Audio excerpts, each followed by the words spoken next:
ನಗರಸಭೆಯಿಂದ SCP TSP ಯೋಜನೆ ಇರ್ಬೋದು, ಹಿಂದುಳಿದ ವರ್ಗದ ಕಲ್ಯಾಣ ಇಲಾಖೆಗೆ ಅವರ ಸ್ವಲ್ಪ ಸ್ವಾವಲಂಬಿ ಬದುಕಿಗೆ ಅನುಕೂಲ ಆಗ್ತಕ್ಕಂಥ ಕೆಲವೊಂದು ಯೋಜನೆಗಳನ್ನು ಅವ್ರಿಗೆ ತಲುಪಿಸ್ಲಿಕ್ಕೆ ಏನು ಕಾರ್ಯಕ್ರಮ ಇತ್ತು ಅದನ್ನು ಪ್ರತಿ ವರ್ಷದಂತೆ ಈ ಸಾರಿನೂ ಇವತ್ತು ಏರ್ಪಾಡು ಮಾಡಿದರು. ಅದರಲ್ಲಿ ಭಾಗಿಯಾಗಿ ಅದರ ಪರಿಕರಗಳನ್ನು ವಿತರಣೆ ಮಾಡಿದ್ದೀವಿ. ಅಧ್ಯಕ್ಷರು, ಉಪಾಧ್ಯಕ್ಷರು ಎಲ್ಲ ಸದಸ್ಯರ ನೇತೃತ್ವದಲ್ಲಿ ಕೆಲವೊಂದು ಅನುದಾನವನ್ನು ಸ್ವಲ್ಪ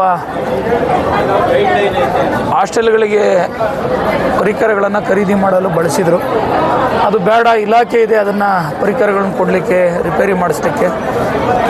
ಇಂಥ ಅನುದಾನವನ್ನು ಪರಿಶಿಷ್ಟ ಜಾತಿ ಜನಾಂಗದವರು, ಪರಿಶಿಷ್ಟ ಪಂಗಡದ ಜನಾಂಗದವರು ಮತ್ತು ಹಿಂದುಳಿದ ವರ್ಗದ ಜನರು ವಾಸ ಮಾಡ್ತಕ್ಕಂಥ ಪ್ರದೇಶಗಳಲ್ಲಿ ಲೈಬ್ರರಿ ಇರ್ಬೋದು, ಕಂಪ್ಯೂಟರ್ ತರಬೇತಿ ಕೊಡ್ತಕ್ಕಂಥದ್ದು ಇರ್ಬೋದು, ಸ್ವಲ್ಪ ಸ್ಪರ್ಧಾತ್ಮಕವಾಗಿ ಪರೀಕ್ಷೆಗೆ ಓದ್ತಾ ಇರ್ತಕ್ಕಂಥ ವಿದ್ಯಾರ್ಥಿಗಳಿಗೆ ಭಾಳ ಪ್ರತಿಷ್ಠಿತ ಒಂದು ಸಂಸ್ಥೆಗಳಲ್ಲಿ ಅವ್ರಿಗೆ ತರಬೇತಿ ಕೊಡಿಸ್ಲಿಕ್ಕೆ ಅನುದಾನವನ್ನು ಬಳಸ್ಕೊಳ್ಳಿ, ಅದರಿಂದ ಪ್ರಯೋಜನ ಆಗ್ತದೆ.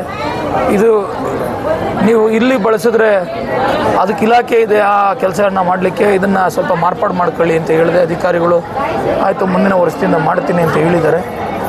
ಒಳ್ಳೆ ಕಾರ್ಯಕ್ರಮ, ಎಲ್ಲ ಫಲಾನುಭವಿಗಳು ಇದರ ಸದುಪಯೋಗವನ್ನು ಪಡಿಸ್ಕೋಬೇಕು ಅಂತ ಹೇಳಿ ನಾನು ವಿನಂತಿಸಿದ್ದೀನಿ.